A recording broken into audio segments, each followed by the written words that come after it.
کانوں میں year phone لگا کر جب میوزک اور گانے سنتے ہوں گے تو آقا کے دل پہ کیا گزرتی ہوگی. ہمارے گھر کی بیٹیاں جب دوپٹوں کو مفلر بنا کر محلوں میں گھومتی ہوگی, ہماری بیٹیاں باریک اور پتلے لباس پہن کر اللہ اکبر جب جہنم کے راستے پہ جاتی ہوگی, جب کوئی بیٹی اللہ اکبر فیس بک پر بیٹھ کر کسی کے ساتھ چیٹنگ کرتی ہوگی, اس وقت رسول اللہ کے دل پہ کیا گزرتی ہوگی.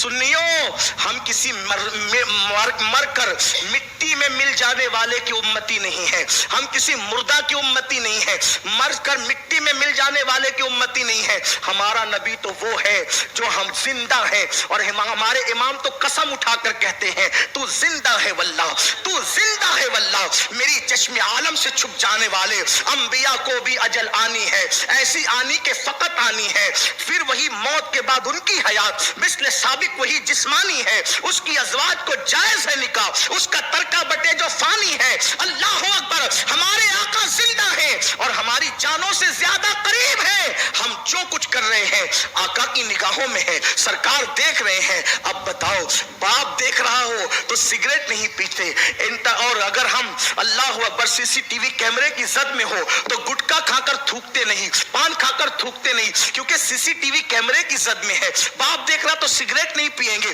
پیر دیکھ رہا ہو تو کھڑے رہیں گے, بیٹھیں گے نہیں. آپ سے پوچھتا ہوں, آقا تو جان سے زیادہ قریب ہے, حضور کا کتنا خیال کیا. اللہ پاک شہرک سے زیادہ قریب ہے, نحن اقرب الیہ من حبل الورید, اللہ تمہاری شہرک سے زیادہ قریب ہے. اللہ اکبر, جیسا کہ اس کی شان ہے. بتاؤ آقا کا کتنا خیال کیا, اللہ پاک کی غیرت کا کتنا خیال کیا. مگر یاد رکھنا, سب سے بچ کر گناہ کرنے والوں, اگر تنہائی میں گناہ کرو گے تو انجام پھر یاد رکھو. حضرت زید کہتے ہیں کہ میری عادت تھی کہ میں قبرستان جاتا تاکہ اپنی موت کو یاد کروں, موت کا تصور تازہ کرتا. فرماتے ہیں ایک مرتبہ میں قبرستان گیا, جب میں قبرستان پہنچا تو وہاں بیٹھے بیٹھے میری آنکھ لگ گئی. آنکھ لگی تو میں نے کیا دیکھا, اللہ اکبر, مردے اپنی قبروں سے نکلے ہیں, اور نکلنے کے بعد میں نے دیکھا ایک ایسا بھی بندہ ہے کہ آسمان سے ایک لوہے کی آگ کی زنجیر جو ہے اس کے حلق میں ڈالی جاتی ہے, اور وہ زنجیر نیچے اتر کر کے اس کے پاخانے کے مقام سے نکلتی ہے, اور وہ چیختا چلاتا ہے اور کہتا ہے میرا یہ کیوں حشر کیا جا رہا ہے.